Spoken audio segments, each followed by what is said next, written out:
الحمد لله رب العالمين والصلاة والسلام على رسوله الكريم المبعوث رحمة للعالمين وعلى آله وصحبه ومن اهتدى بهديه إلى يوم الدين. أما بعد، السلام عليكم ورحمة الله وبركاته وحياكم الله.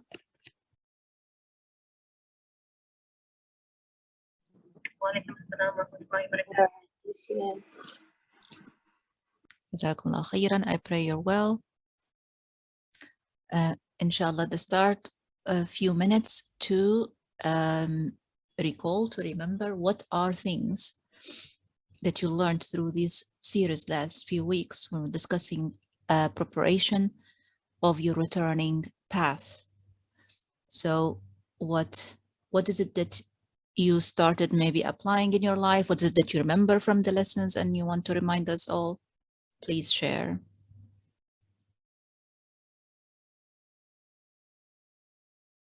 And what is that? Why is that helpful to find out what is a muflis or who is a muflis, my sister? How is that can help you in or help us in the returning path? So we're just sharing notes, tips that maybe you started applying in your life or you learned through this series that is beneficial for you to prepare your returning path.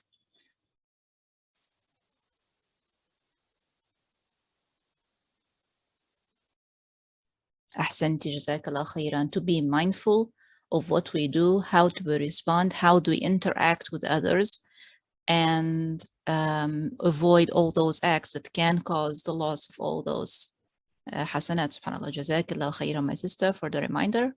Who else want to share? Please go ahead. Very good tip, mashallah. Trying to mend, restore relationships sincerely. Ahsanti, for the sake of Allah and for the peace. Wow, mashallah. So we may have, and all of us maybe in that place that we maybe wronged someone, we had a disagreement with someone, someone wronged us.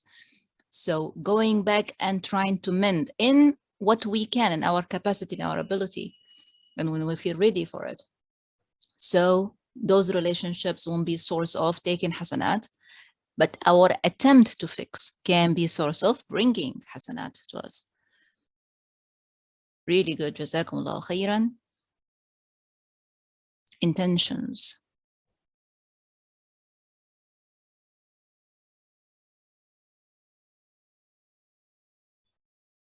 Ahsanti, mashallah. When we'll work with children and we give them simple education about what to do, the routine before going to bed, the routine when they wake up, that they remember those that passed and pray for them. So high chance when we are no longer around, they will pray for us too. Teaching them, investing from your time, from your effort to give them good education and healthy one. That of course in your hasanat, mashallah, ahsanti. Barakallah feekum. Today we're going to learn a few more about things to avoid.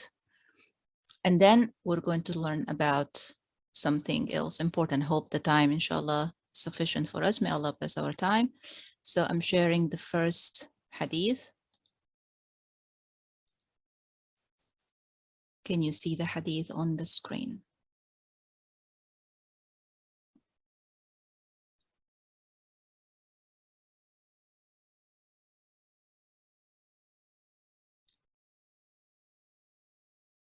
Can you see the hadith?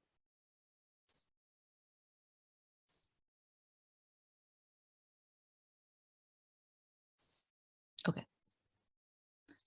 All right, so this hadith, Ibn Abbas radiallahu anhu, and Ibn Abbas is the cousin of, or one of the cousins of the Prophet sallallahu alaihi wasallam. He is the son of his uncle Abbas. So Ibn Abbas is the narrator, and he said, خرج النبي صلى الله عليه وسلم من بعض حيطان المدينة. He was in like around few ruin in Medina, few walls. He was around that area, and then he went out of them. Then he heard فسمع صوت إنسانين, two human beings. You see, إنسانين, because those that work on understanding of the Quran When we see insan in the Quran, people say, usually in classes, people for insan, or humanity for insan. No, insan means a human, one person. Because two is insanain, two of them. يعذبان, they were tormented, they were under torment, أعوذ بالله, in their graves. Muhammad ﷺ heard, because Muhammad ﷺ is a messenger, and Allah subhanahu wa ta'ala revealed to him and give him access to hear those, so he can teach us what not to do. So they were in their both graves and they were under torment. أعوذ بالله. فقال, so he said, of course we understand Ibn Abbas is there with him because he's now narrating what he is saying. يعذبان, oh, they are under torment, they are being punished. وما يعذبان في كبيرة, they are not being punished in something huge. كبيرة can mean like كبائر الذنوب, like the major sins, but كبيرة as well can mean something big. So here it means they're not being tormented in something huge to be avoided or big to be undone, like something small that you can avoid, but they're still getting punished for it. So what are they? Then he said, you see, وَإِنَّهُ لَكَبِيرٌ. He said, وَمَا يُعَذِّبَانِ فِي كَبِيرَةٍ, as the size of it can be avoided. It's something small. It's not something overwhelming that no one can not do, for example. It is something doable that they could avoid. But then he said, وَإِنَّهُ لَكَبِيرٌ, but it is one of the كبائر الذنوب, one of the major sins. So what are these? One of them, كان أحدهما لا يستتر من البول. One of them, he didn't used to, according to another hadith, يستتر can mean being, having a satir, like a covering, like when he is, البول means urine. So when he is using the toilet, he didn't used to use a shelter for that. This is one of the understanding. And the other one, it means he didn't used to to clean himself after urinating. So this is the first one. And you see something daily activity and it can be avoided, but it's something so big at the same time that he walking around with a najis, with his clothes with bowl in it, with the urine on it, because he didn't clean it. This is the first one. And he's being tormented out of the grave because of that. وَكَانَ الْآخَرُ, and the other one, or the latter one, يَمْشِي بَيْنَ النَّاسِ بِالنَّمِيمَةِ, or يَمْشِي بِالنَّمِيمَةِ. What is namima? Do you know what namima is? Share with me, please.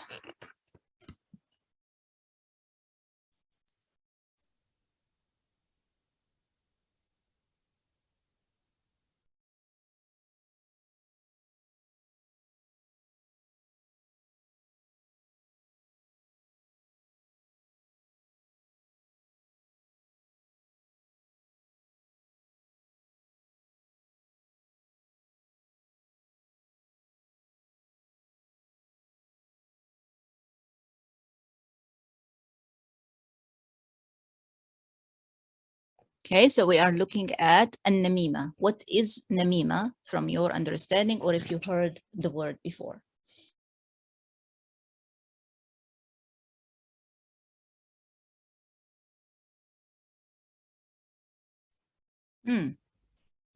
Ahsanti, that's a smart way of putting it. Tail carrying.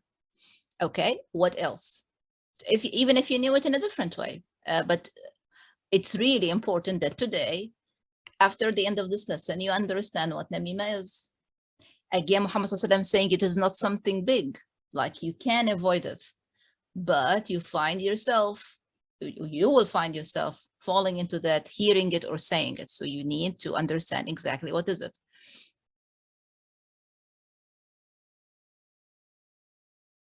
Yes, of course, you can share if you want.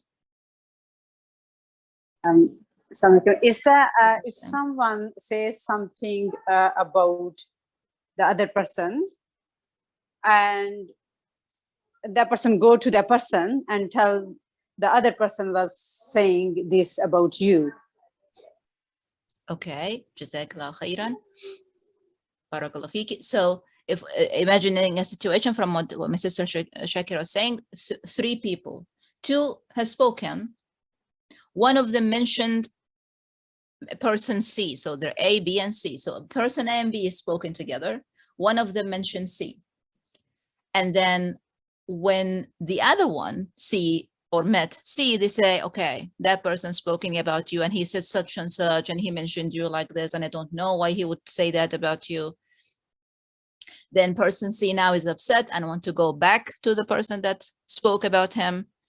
Or maybe he will react right away in front of the one who told him that. So that person will go back to the other one and say, he thought that such and such about you. This is a situation of namima. Who else understand or know what namima is? Please share so we can correct if you got it wrong, or you can help us understanding it if you got it right.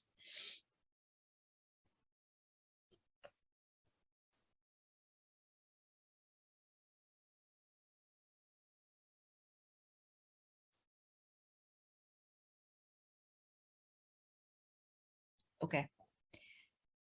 So, all right. That's fine, my sister, don't worry.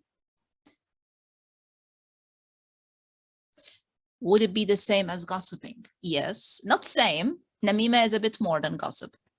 So if gossip is just talking about what neighbor did and what they said, or what the sisters in the wedding, or the cousins, what they said, it's more carrying that talk, that conversation, the result of the gossip, to the person that was mentioned in the gossip, which will result in more gossip, and then return it back to the first one that spoke to, and going like that. This person finds joy in taking, like my sister said in the beginning, carrying that tale from a place to place, from a mouth to mouth, and from a situation to situation. And then when people are actually now having a problem because of all this stories that being carried between them, they go to find that person, he disappears or she disappears, because now they don't want to be accused. They run from those situations. And what they carry between people cause people to have problems, cause people to have hatred, cause people to be disturbed. And this is their joy. This is what they do. That's namima. So namima, not necessarily having something lie, but it can lead to lie. Carrying a story from a person to another person, and then the next person will say a story, so that person carried back to the first, and so on. What if you are in a situation that someone told you a story about someone else? Because as you can see, the practice of namima is very, very common. So someone would say, this neighbor did this and did that. I'm so upset. You have to be careful yourself. She let her children do that, or she let her husband do this, or she let her cat do that. What would you do next if you are the receiver of the story? What is the best way to handle?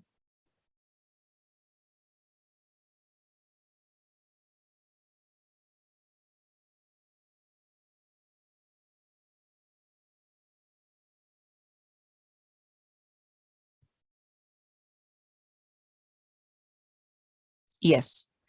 If someone brought you a story about their neighbor or their cousin or their sister or their nephew, story that have, of course, something unpleasant to share, maybe they expect you to take it back to that other person because they want to tell them that they are upset, but they don't want to tell them directly. They want to tell them through you that they are upset. What would you do with that tale or that story? So now you are the receiver of it. The person that tell you that expect you to be part of that chain, of that tale carrying, gossiping situation. So they tell you, what would you do?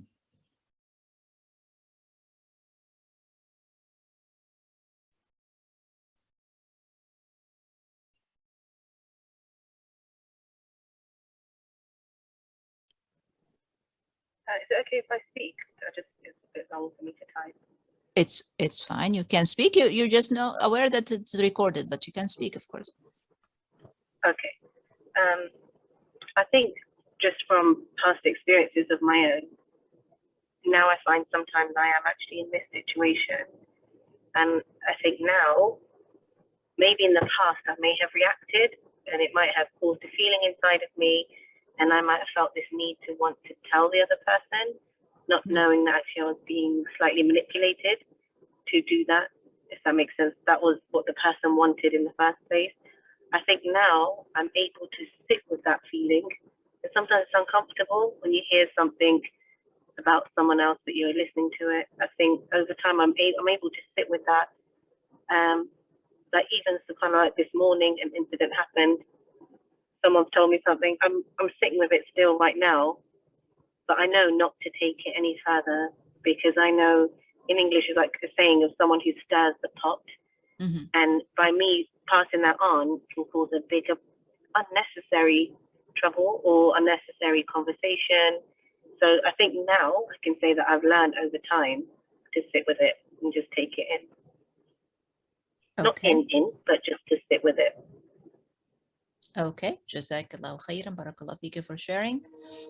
My sisters, please do share. What would you do if you received the namima? If you received the story, what would you do?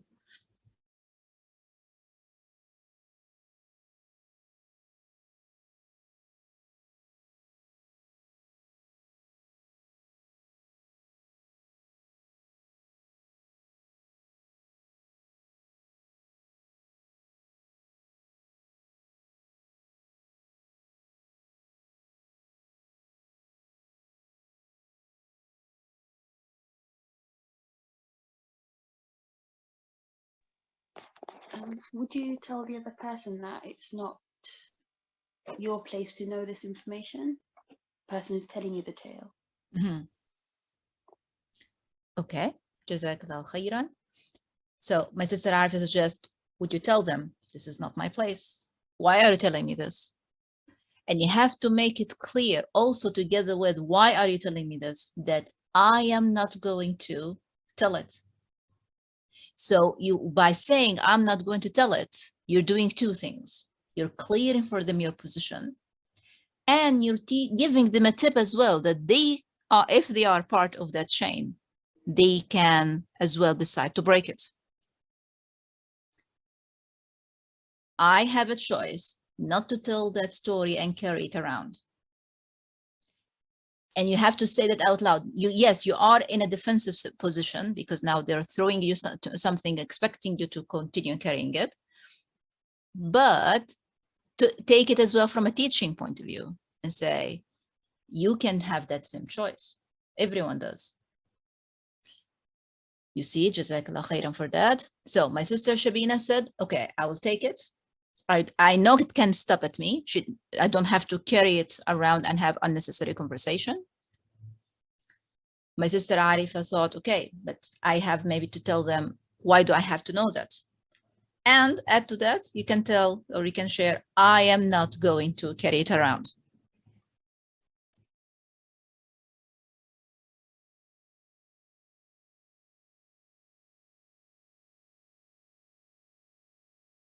My sister Romana says, I will tell them I don't want to get involved because I don't know the truth, but they will continue to tell you, I'm telling you the truth.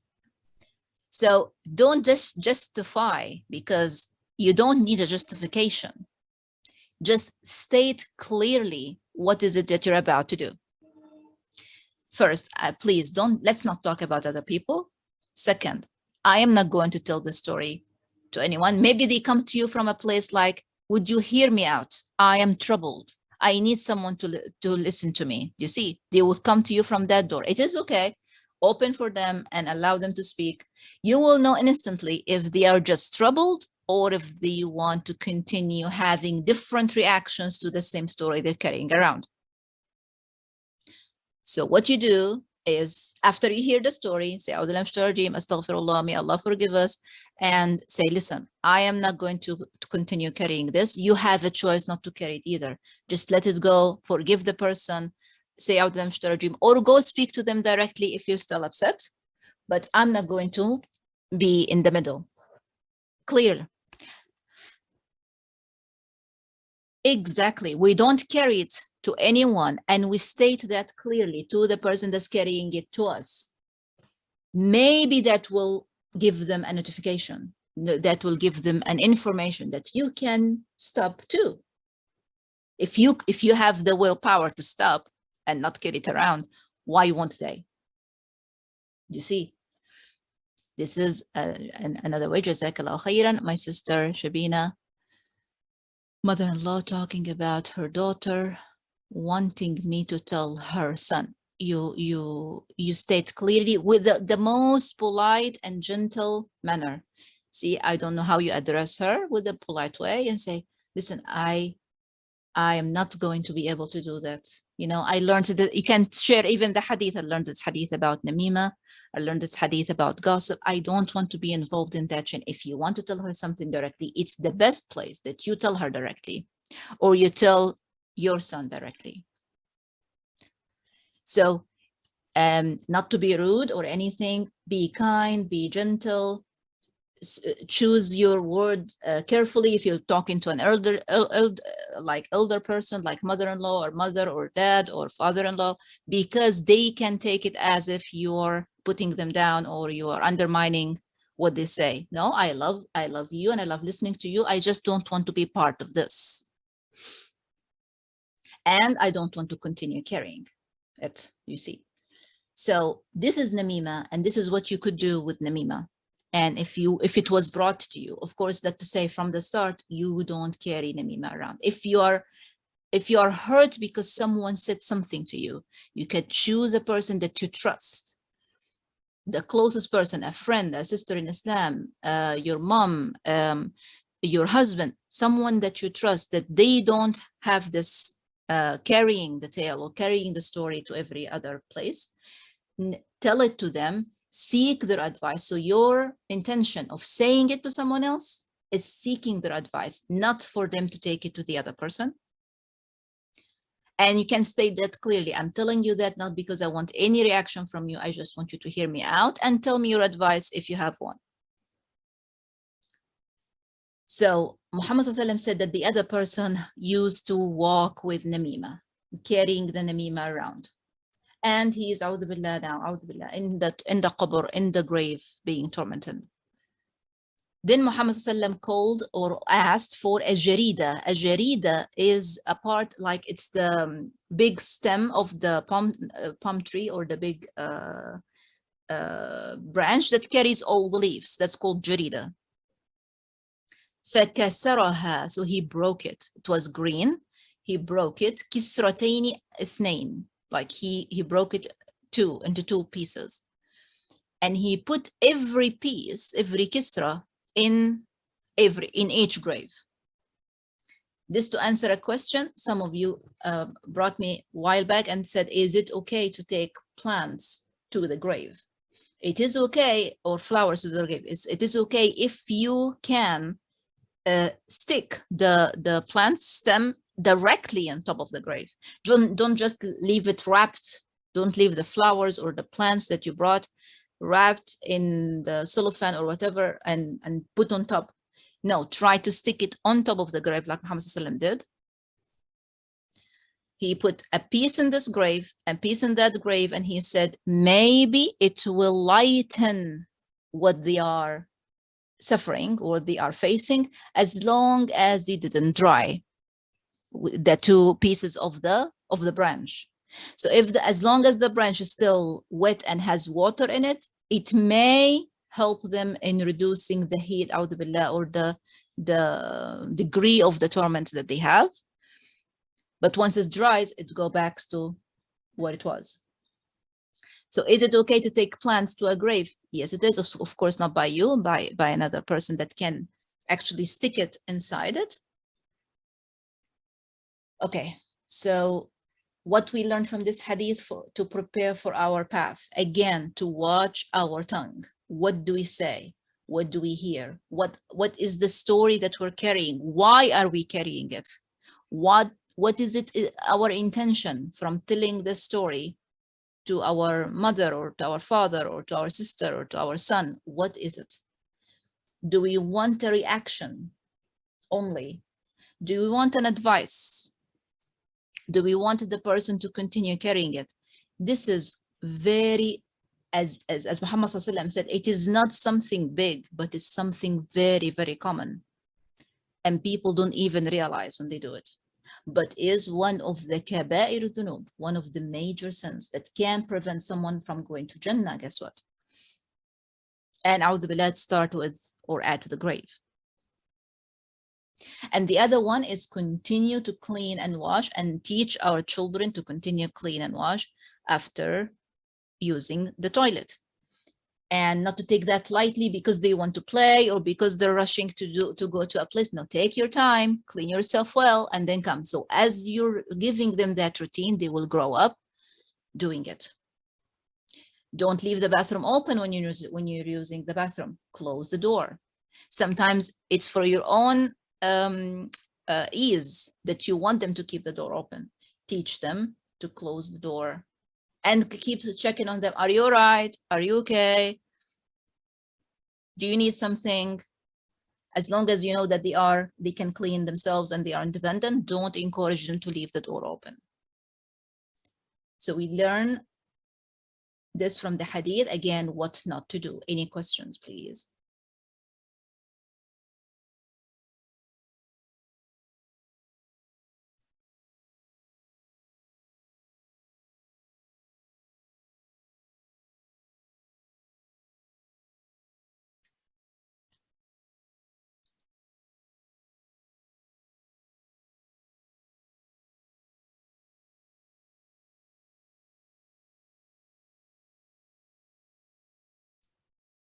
Okay, so we all good to move on to the next hadith?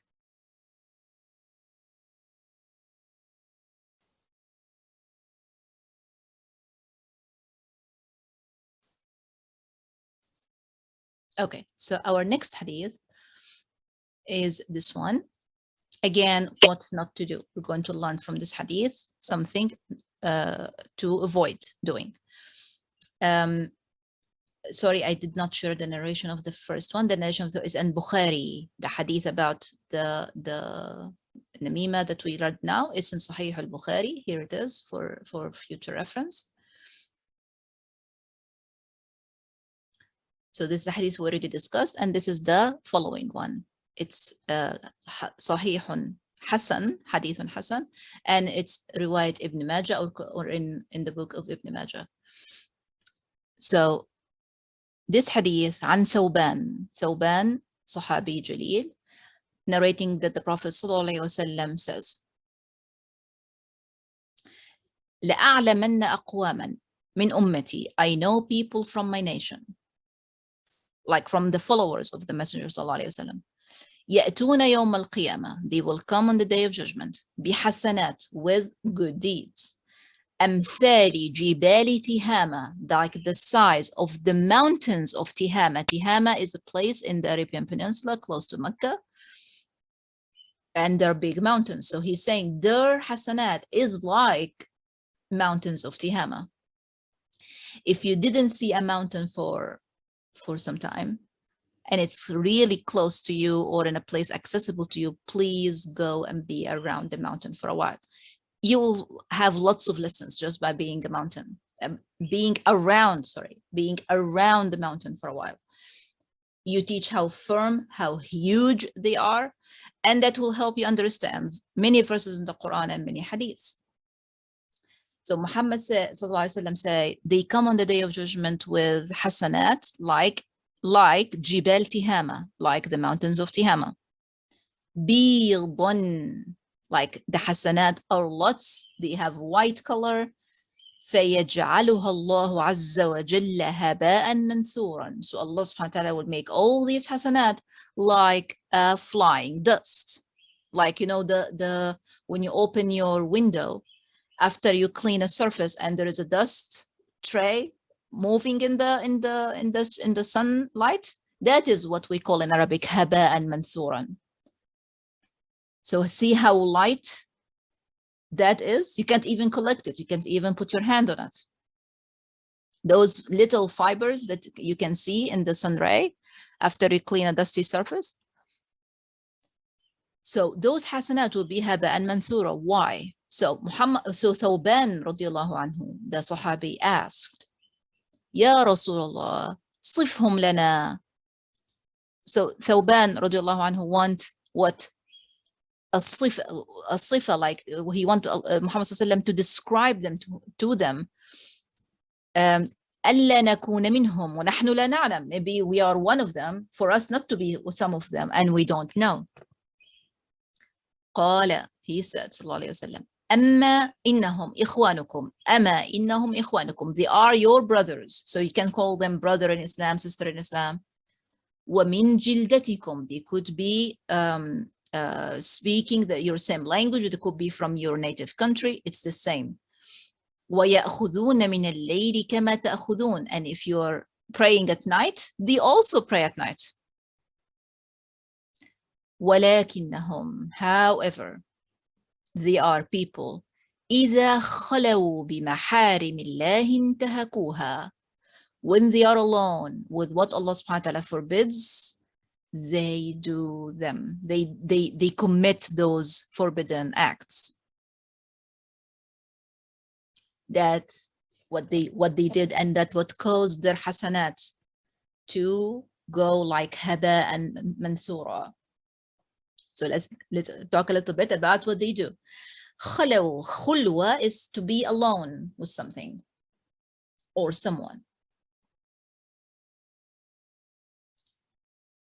So when you are khaliya, means you are in the room alone. You know Allah subhanahu wa ta'ala is with you and sees you and watches over you. You know that the angels are there to write your deeds. You don't see them, but they see you and they write your deeds. You know that shayateen or jinn around, they can see us, we don't see them. Allah subhanahu wa ta'ala said that in the Quran.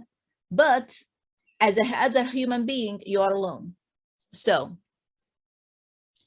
if you know that Allah subhanahu wa ta'ala forbid seeing a certain videos or certain acts, and you feel tempted to do it, so then you open up the phone or the video and you watch, because you're alone. No one else there to judge, no one else there to say why are you doing it, or even to encourage you to do it or not. No one is there, no other human. If people are around you, you won't be doing it. You only did it because you're alone with it. And this what caused their hasanat to go like haba and mansura. Why you think so? Why you think that bit only? So if they are not doing this haram in front of people, they are doing it alone. So no one else is there to copy them or to tell them what to do or what not to do. That bit caused their hasanat to go like the flying dust. Why?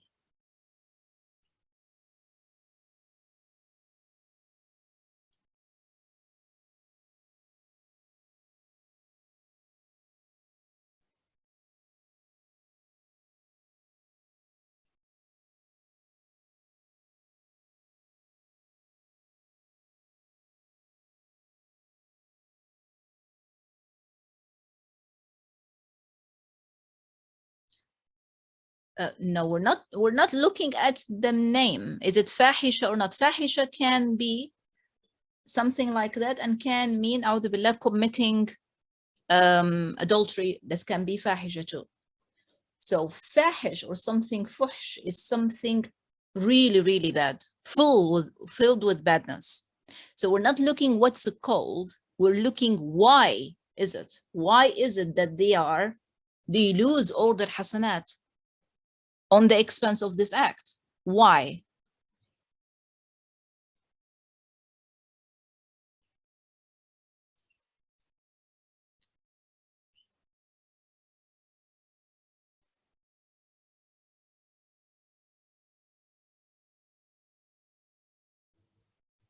My sisters.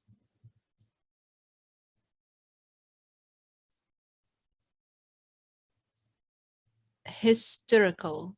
Can you explain? You can speak if you want. What do you mean by hysterical? Sorry, it's that Oh. typo. Hypocrite. It's Like hypocrite. saying something else and doing, and is a kind of a comes in the hidden shit as well. You know, you are doing to show to people like how good you are, but you're not careful when people are not around. Okay, Jazakallah khair, understood. Okay, so the Prophet ﷺ didn't tell us that what they did in and out when people are seeing them was for riyah. They didn't do it for riyah. They actually wanted to pray. They actually do qiyamul layl. People are not around on qiyamul layl, you see. So it is not riyah a problem, because it's like they fear people more than they fear Allah. Okay, so you're close. They are not fearing. Ahsanti, they are not watching Allah subhanahu wa ta'ala. Especially when they are faced or tempted with that haram that they long for or they want so much to do. So they know drinking is forbidden in Islam, and they usually don't. Or smoking, they usually don't. They already prayed their Isha, maybe they slept a little bit, maybe they got up to Qiyamul Layl, but then they want to do that so much. They want to drink out billah, or they want to smoke, or they want to watch something haram, or talk about something haram, or anything like that. Then they do it. They are alone with what Allah subhanahu wa ta'ala said don't do, so they do it. So in that they are thinking that they're alone, but they are not thinking that Allah subhanahu wa ta'ala is watching them. At that moment when the haram is really something they want to do, they are attempted to do the haram and they don't watch Allah subhanahu wa ta'ala. This what caused their jibal hasanat, like mountains, to vanish. So now to ourselves, because we're trying to learn what not to do. Every one of us for sure will have temptation to do something that they know Allah subhanahu wa ta'ala said don't do. And maybe we're trying to quit. We're trying to quit that wrong habit. We're trying to quit that bad act. But learning this hadith help us even to see it better. I hope so.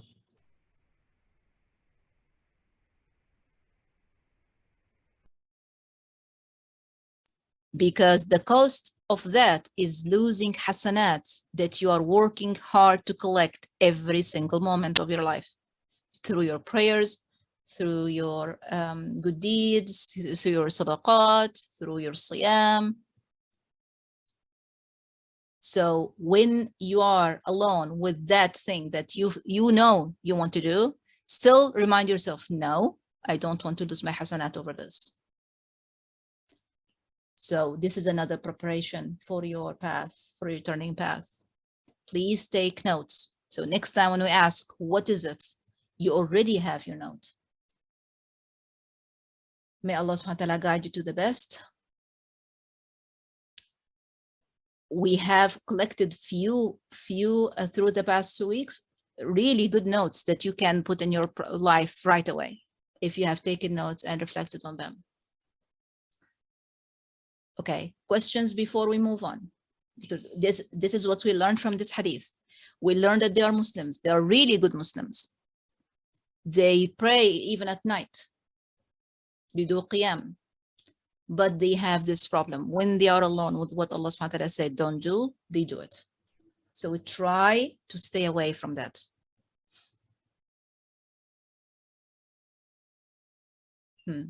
Questions? Otherwise, I'll move on, inshallah, to the next hadith.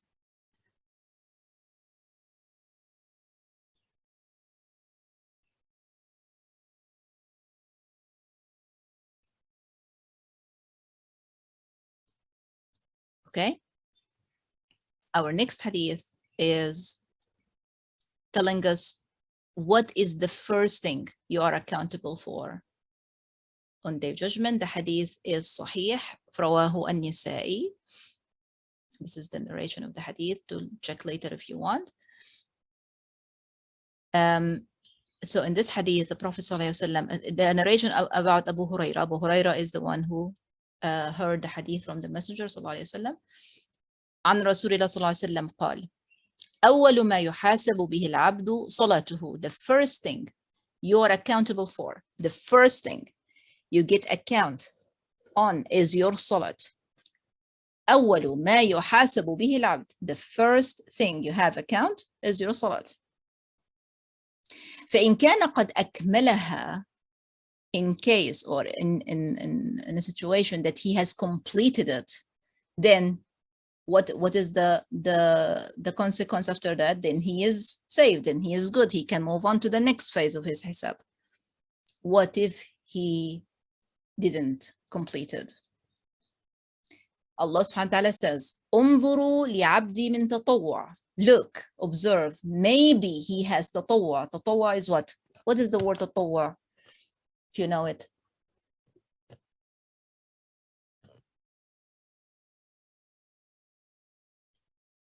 What does tatawwa mean?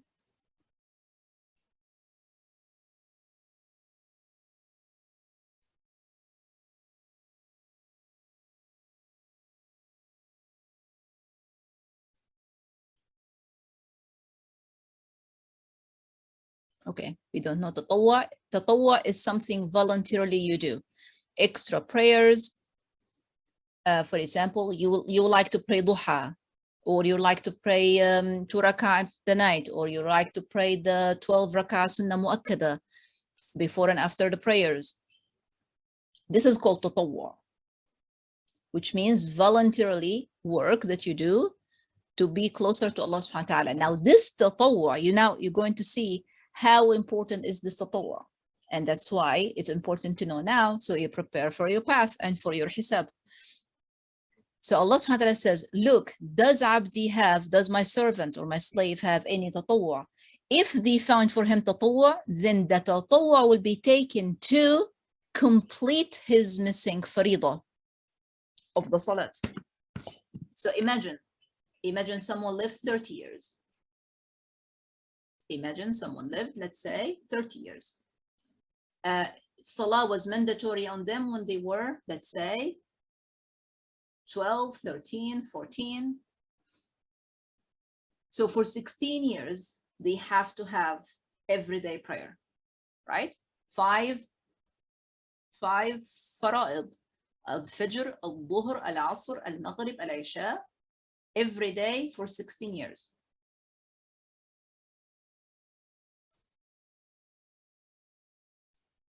Good. So what if after the count is set, who want to help me with the calculator? So someone lived 16 years, right? How many months in those years? Can you find out? Who want to find out how many months are there in the 16 years? And type, please, just to have an idea, because hisab is like this, is a count. So someone, the example is someone lived for 30 years. The prayer was mandatory on them, let's say, when they were 14. So they had 16 years of prayer. So my sister calculated it's 192 months. 192 months in the 16 years. Okay. Then how many weeks are there in those months?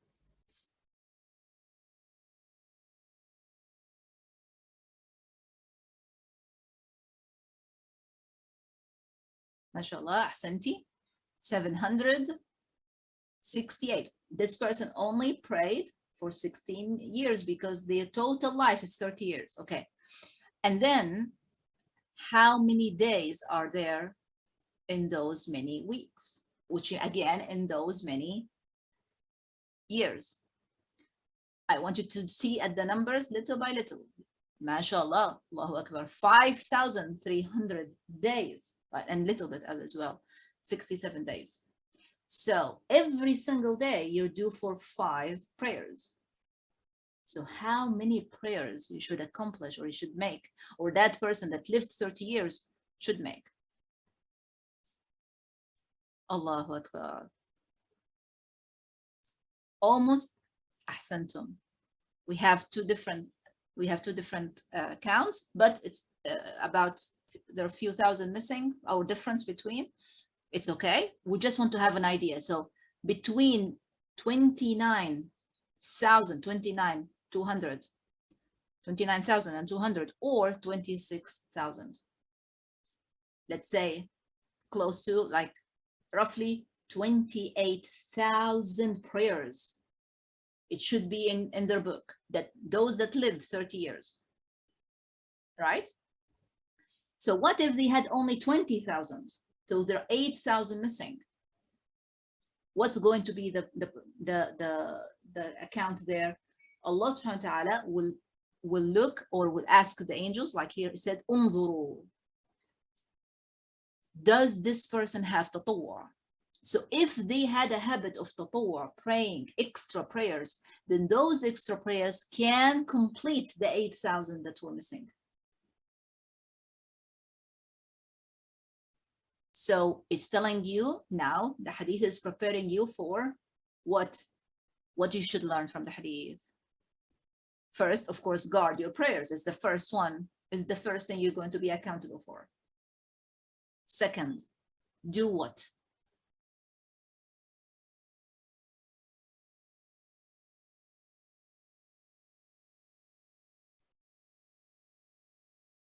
Do extra prayers. Make a habit. Ahsanti, volunteer acts. Ahsanti in general, and prayers in particular. Ahsanti.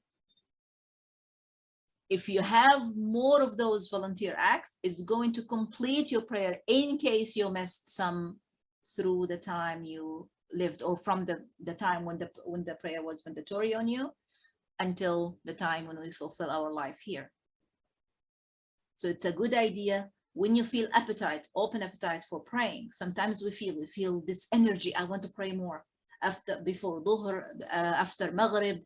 When you feel you want to pray more, do pray more. Don't rush. You feel you are ready and relaxed, and you don't have anything that is requiring your attention, or someone needing your help, and you pray the 2 sunnah after Maghrib.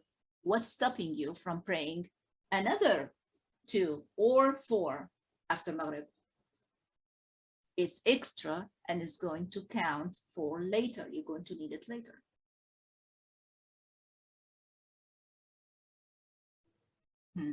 Do we understand the hadith? Are there any questions?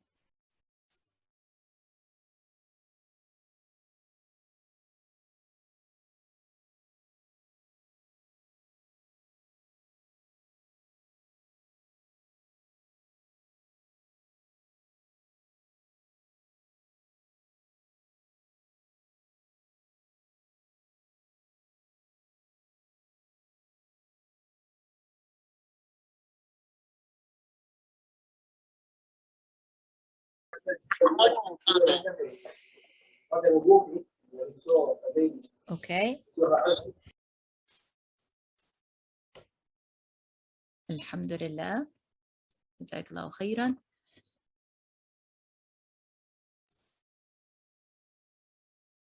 So complete your prayers, guard them in their time. Allah subhanahu wa ta'ala gave us 5 or made mandatory on us 5 prayers in day and night, but the actually equivalent for 50 prayers. So you pray Salatul Fajr, you don't get reward for 1 Fajr, you get reward for 10 Fajrs. That already happens every day. This is a grace Allah subhanahu wa ta'ala given to the Prophet sallallahu alaihi wasallam, because the prayers were meant to be 50 prayers originally. Allah subhanahu wa ta'ala decreed 50 prayers in the day and the night. But then through Al-Isra wal-Mi'raj journey, Muhammad sallallahu alaihi wasallam, with the advice of another prophet, kept going back and asking Allah subhanahu wa ta'ala to reduce the amount until they become 5. But then Allah subhanahu wa ta'ala decreed they are 5, but they are with the reward of a 50. So when you pray your dhuhr now, or if you prayed it already, you didn't get reward for one dhuhr. You see, you get reward for 10 dhuhrs. So imagine now that you're guarding those 5 really, really good, and you're praying extra when you feel the urge or the appetite to pray more, pray. Or you have a habit or routine, you made a routine for yourself of those sunan, a lot more. So keep them, don't leave them, because they're going to be very, very important later. So we learned today few things to avoid and one thing to continue doing and start doing if we didn't do already. We learned from the first hadith to stop the namima. If someone carried namima to you, you know that it cannot go no further after you.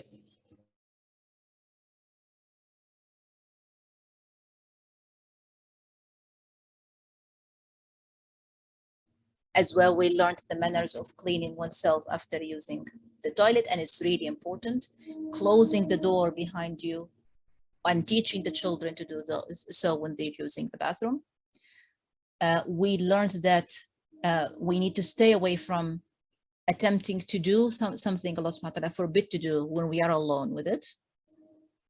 And we learned that we need to guard our prayers. They are the first thing that we have to receive the account for. And if we have extra prayers, that will finish or complete what we missed from our prayers. Okay. After that, I'm going to move on to Surah Yusuf if no questions.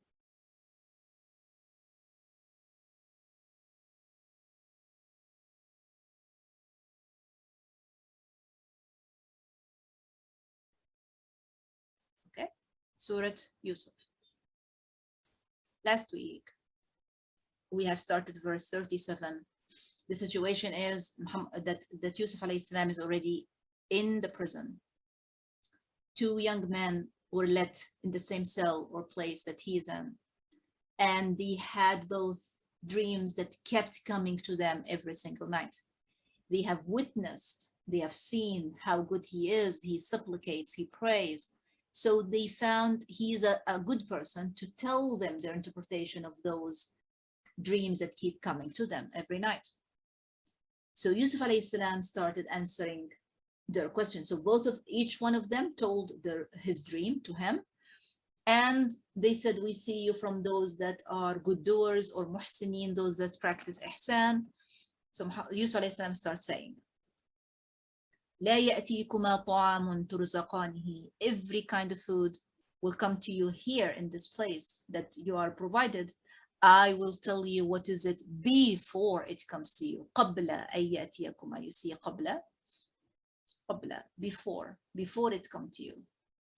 And then he continued, how did he know that? He said, ذلكما مما علمني ربي.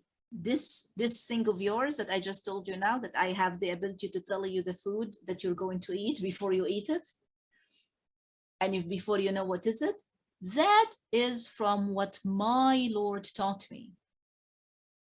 So when we hear my Lord in Surah Yusuf, we have to be mindful. Sometimes it can mean my Lord as Allah subhanahu wa ta'ala, and sometimes Rabbi or Rabbuhu can mean his Lord or my Lord as the king or the person that they are serving. So here when he say, my Lord taught me, we understand he's talking about Allah subhanahu wa ta'ala. So now we understand that while he's in prison, he was already given the prophethood, because now he's saying, my Lord taught me. So in those few words, what is he doing? He is telling them that this ability that I tell you the food ahead of time, what you're going to eat ahead of time, is from what my Lord taught me. What is the purpose of telling them that? Can you read through with me?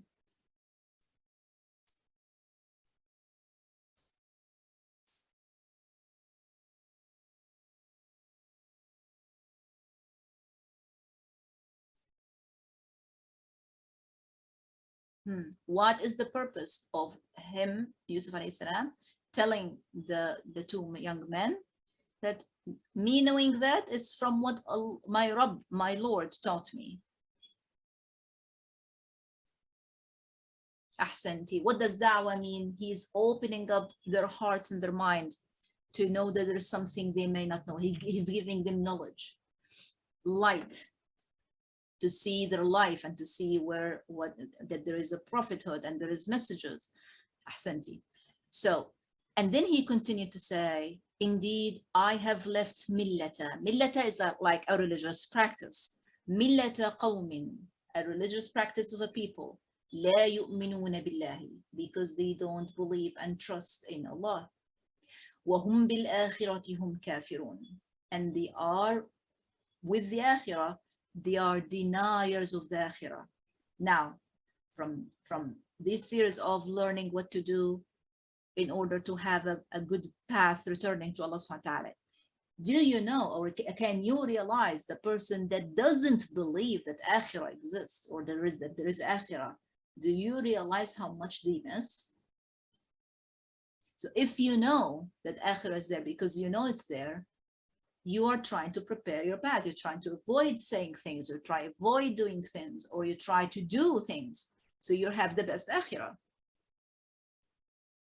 Yusuf alayhi salam is telling them, these people don't believe or don't trust in Allah subhanahu wa ta'ala, and they don't believe in akhirah. They deny it.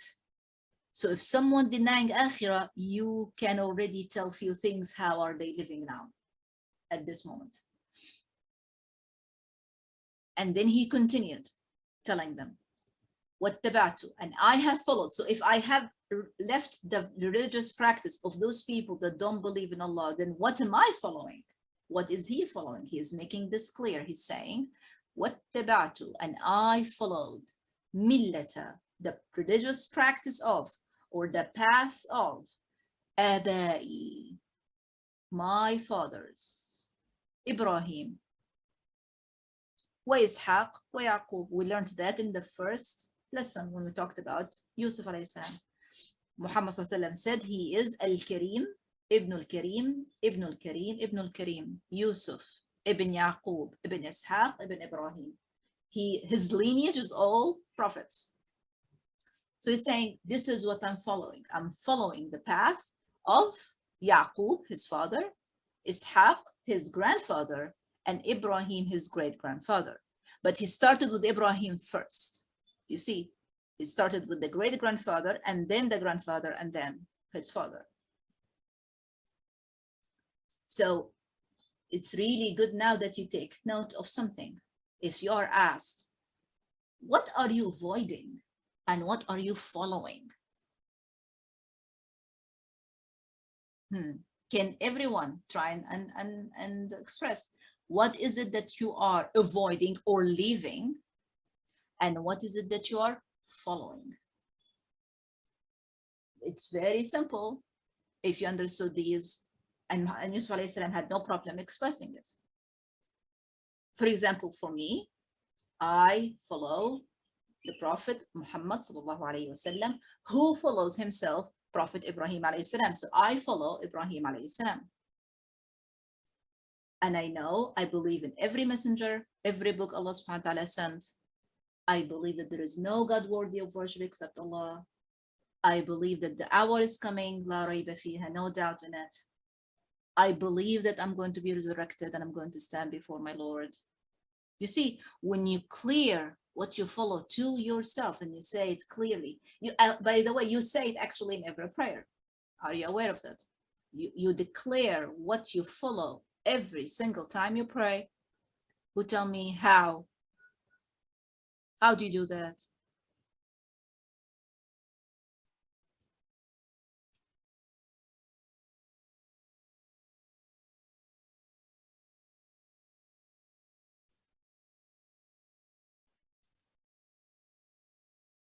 In Surah Al-Fatiha, this is one way, but this is not the only way while you pray. How do you declare what you follow every single time you pray?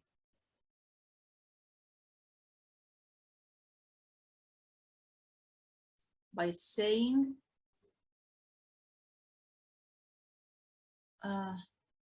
is that durud? Sorry.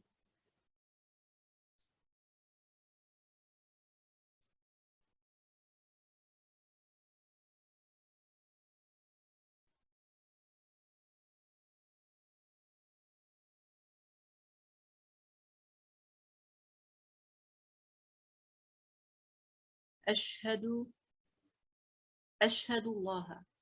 Prayer after الصلاة على النبي. It's called الصلاة على النبي.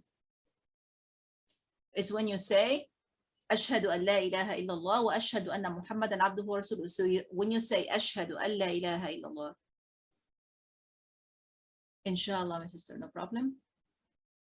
So when you say أشهد أن لا إله إلا الله وأشهد أن محمدا عبده ورسوله, you say I witness, I testify that there is no God worthy of worship except Allah, and I testify that Muhammad sallallahu alaihi wasallam is his slave and his messenger. And then you say اللهم صل على محمد وعلى آل محمد كما صليت على إبراهيم وعلى آل إبراهيم. You're declaring that you're following Muhammad and you're following who as well?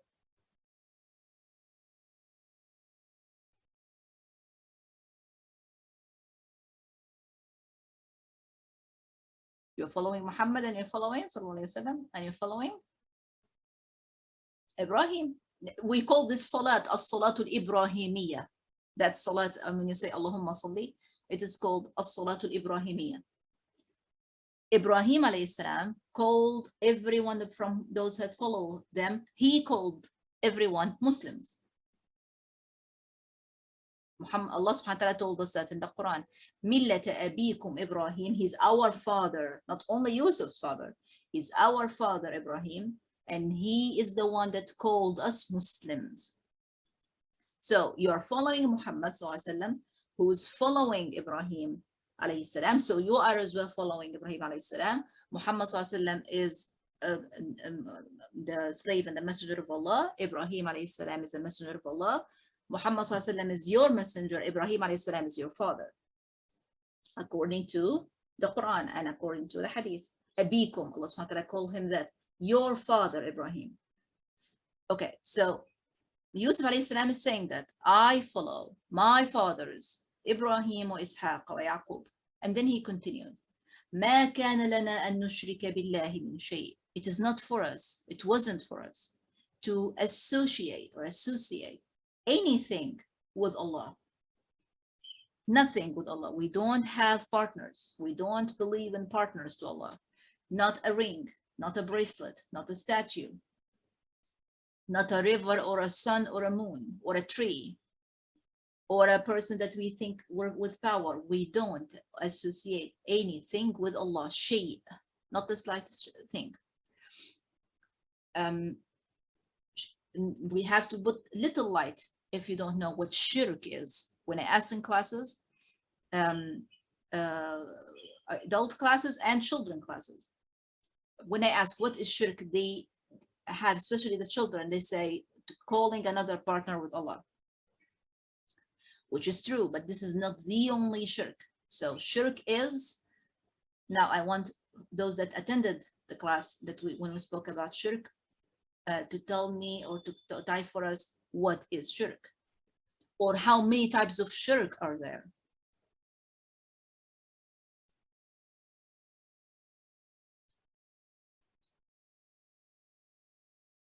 Shirk.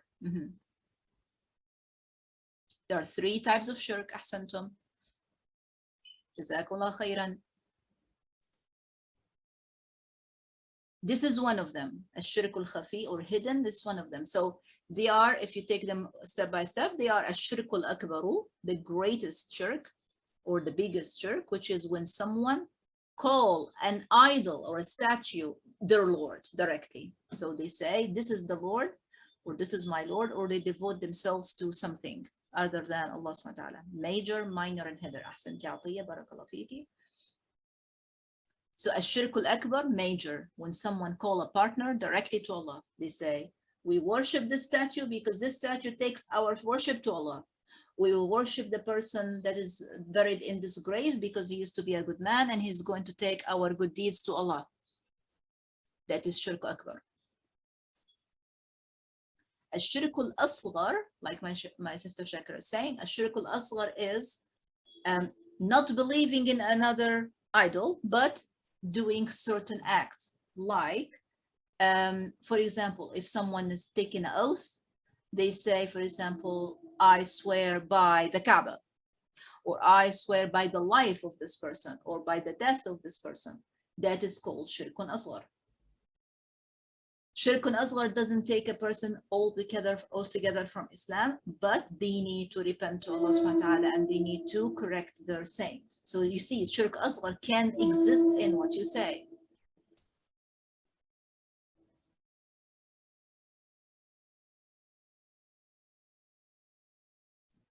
أحسنتم جزاكم الله خيرا. And الشرك الخفي is the hidden shirk, and it's called hidden because it's being practiced by yourself. So when a person or one of us get up to pray, may Allah protect us from an act like that, get us to pray because they know the person in the room will praise their prayer, otherwise they won't pray, that's called الشرك الخفي. So they do an act that's supposed to be for Allah, but they're not doing it for Allah. So a prayer like Salat al-Dhuhr or Salat al-Asr, Allah subhanahu wa ta'ala orders us to pray. So when we get up to pray, it should be for Him. But some will pray not for Him. Some will pray for a praise. Some will then for a raise or for a compliment or a position because someone else is in the room. When they give sadaqat, they don't give sadaqat for Allah's sake. They give sadaqat to be taken a picture with the poor person, or that they helped in that, so that it will help them in their society or their job or their profit later. Of course, that all depends on their intention, why they did it. But shirk khafi happens inside of you. That's why it's called khafi, hidden. So Yusuf alayhi salam is declaring and clearing that he and Ibrahim and Yaqub and Ishaq, all of them, they don't associate anything with Allah subhanahu wa ta'ala. We only have 2 minutes left. I'm not going to go further in the verse, but I have to tell you a story Muhammad sallam told us for you to see how easy it is to fall into shirk without realizing. So Muhammad sallam told us the story about a man that is passing on a road. And on that road, two people had a statue. And they said, you cannot pass before you give a qurban to the statue. Qurban means what? A sacrifice to the statue. He said, but I don't believe in your statue. I have nothing to do with it. Let me just pass. They said, no, you cannot pass before you give something. So Muhammad ﷺ told us what? The man saw a fly buzzing. So he said, okay, I give that fly. So they let him pass. But then Muhammad ﷺ told us about that he is promised a'udhu billah with punishment. That person. Why is he promised with punishment? He didn't believe. You see, when you talk about shirk, you say, I don't believe in any other than Allah. What is it that he did that caused him punishment, although he didn't believe in the statue?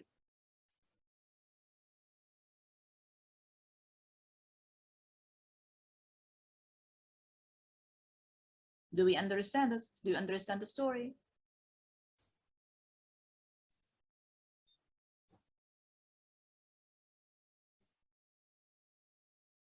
He still gave the fly, Santi.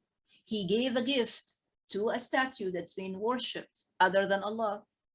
He still gave it. It's a thing. The fly is very tiny thing, but it's still a thing. So when your heart has no shirk, means you don't give to other than Him, or because of any other reason, you just give to Him. Okay. So there we're going to stop, inshallah. Barakallah feekum for joining me. Jazakumullah khairan. I hope it was beneficial for you. Please continue to reflect, ask questions on the group if you have any. اللهم إنا نسألك الجنة وما قرب إليها من قول وعمل ونعوذ بك من النار وما قرب إليها من قول وعمل. Have a good day, inshallah, and have a good week. Assalamu alaikum wa rahmatullahi wa barakatuh.